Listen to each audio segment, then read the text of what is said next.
so'rayapsan, men so'rayapman sendan. Qaysi viloyatdansan deb? Men Ha.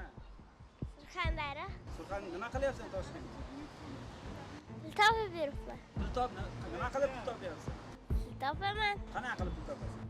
So'rab odamlardan. Odamlar pul beryaptimi? Ha? Necha pul beryapti? 20 ming, 10 ming. Kuniga necha pul topasan? Kuniga 150 ming. Nima qilasan keyin u pulingni? Oyimga beraman.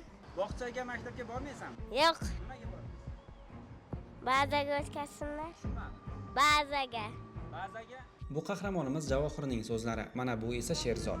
Maktab yoshida bo'lishiga qaramay metroda tiqilinch odamlar orasida yordam uchun pul so'raydi va bu har kuni davomiy tarzda bo'ladi.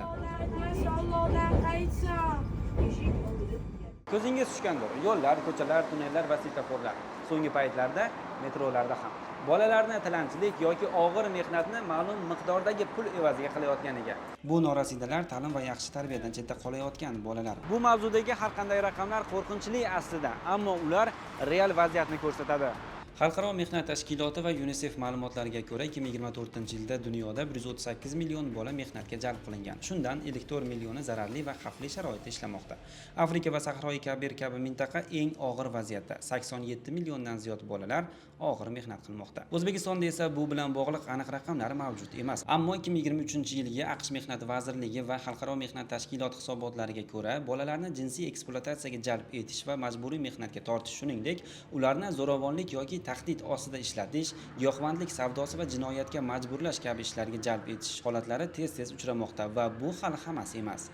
Allaqachon O'zbekistonda bolalarning ishlashi uchun ma'lum qonun, qoidalar va tartiblar ishlab chiqilgan. Ularning ishlashi mumkin bo'lgan sohalar ajratilgan. Jumladan, madaniyat va san'at, sport, ta'lim va ilmiy amaliyot, qishloq xo'jaligida mavsumiy yengil ishlar, axborot texnologiyalari, jurnalistika kabi sohalarda hafta davomida faqat cheklangan miqdordagina ishlashga ruxsat beriladi. Ammo hali ham odamlar, ayniqsa bolalarning ota-onalari va yaqin qarindoshlari ulardan maksimal darajada foydalanishmoqda. Ipodromda kvartirada turasizlarmi? Yo'q, o'sha kimnidir uyida turasizlarmi? Mehmonxonaga o'tiramiz. Necha puldan kuniga? Kuniga 20 ming. Erizmi ish qiladi? Yo'q, ketakka ishlaydi. Pitakda stoyanshga. Kim просто mana bu bolalar pul so'rab yuradi. Men yomon demayman. So'ramaydi, bakalashga yig'adi odamlar. Yo, bilamiz-ku. Mana hozir mendan ham so'rab keldi. Bularni bog'chaga berib, qanaqadir davlat ishida ishlagan ma'qulroq basmi demoqchiman. Nasib endi bo'ladi. Ba'zi ota-onalar yengil mehnat deb atab farzandining kichik yelkasiga ro'zg'or yukini ortib qo'ymoqda. Anhor o'z kuzatuvlari shuni ko'rsatmoqdaki, jamiyatimizda mashina yuvish, balon qoraytirish, salfetka yoki kitob sotish, tilanchilik qilish, baklashga terish, meva terish kabi yumushlarni asosan voyaga yetmagan bolalar bajarmoqda. Eng achinarlisi, bu bolalar og'ir sharoitda kun bo'yi mehnat qilishga majbur. Holbuki amaldagi qonunchilikka ko'ra bolalar mehnati ularning sog'ligi, ta'lim tarbiyasi va jismoniy hamda ruhiy rivojlanishiga salbiy ta'sir ko'rsatmasligi kerak. Deputatlarimizdan tortib quyi idora vakillarigacha jon berib ishlayapmiz, yangi qonun va qarorlarni qabul qilyapmiz deb bo'y uryapti-ku, ammo ushbu muammoning soni ortyaptiki, lekin kamaygani yo'q. Bolajon xalqimizda bu qora ko'zlar nega bunday yashamoqda? Umuman bolalar o'z ota-onasi, yaqinlari tomonidan zo'ravonlikka uchrayotgan jamiyatimizda ularni kim himoya qilishi kerak? Ularning kechagi, bugungi va ertangi hayoti qanday? Bu savollar kun sayin dolzarblashib bormoqda. Bolani huquqlarini kim himoya qiladi? Bizda agar ota-ona bo'ladigan bo'lsa, biz aytamiz, ota-ona o'sha bolani nomidan to'g'ridan-to'g'ri uni manfaatlarini himoya qilish uchun harakatlanadigan shaxslar. Ota-ona qaramoqdan mahrum bo'lgan bo'lsa, demak, to'g'ridan-to'g'ri vasiylik va homiylik organimiz. Endi mana hozir siz savol, bolani zo'ravonlikka uchrayapti yoki ekspluatatsiya qilinyapti. O'sha endi mana bolalarni zo'ravonlikni barcha shakldan himoya qilish to'g'risidagi qonunimiz qabul qilindi va qonunda bu organlarning vazifasi, hamkorligi, nima ishlarni amalga oshirish masalasi qo'yildi. Va shu yerda mana bitta masala bor. Bolani zo'ravonlikka uchrayotganligini ko'rgan har qanday shaxs.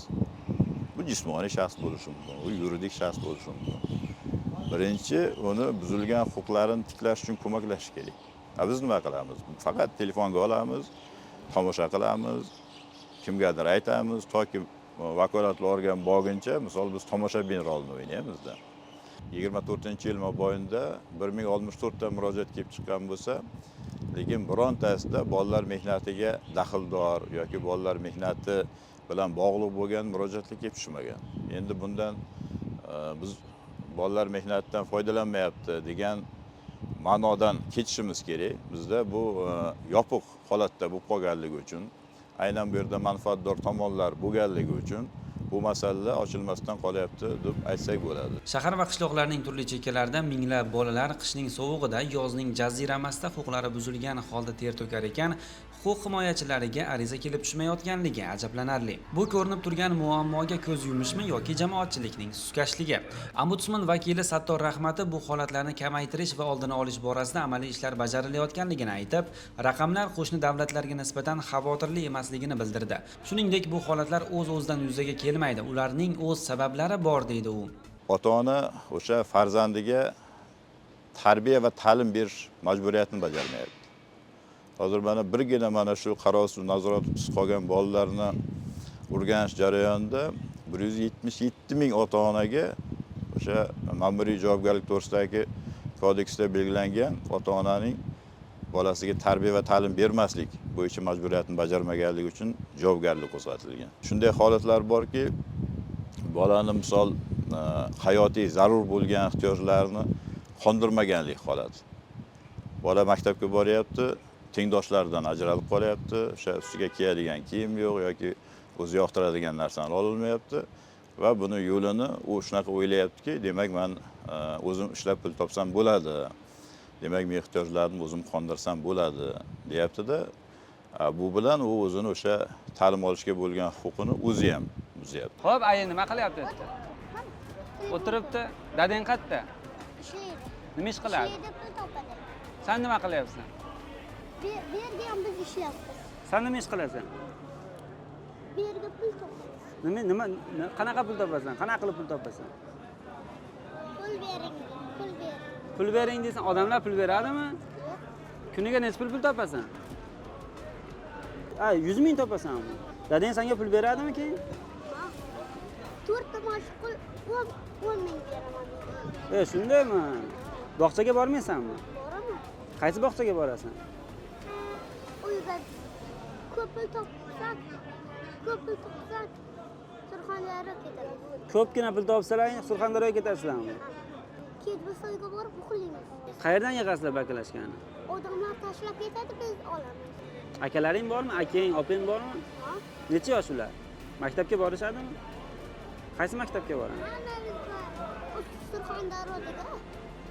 Surxondaryodanmi? Mana shu yerdan bormadi.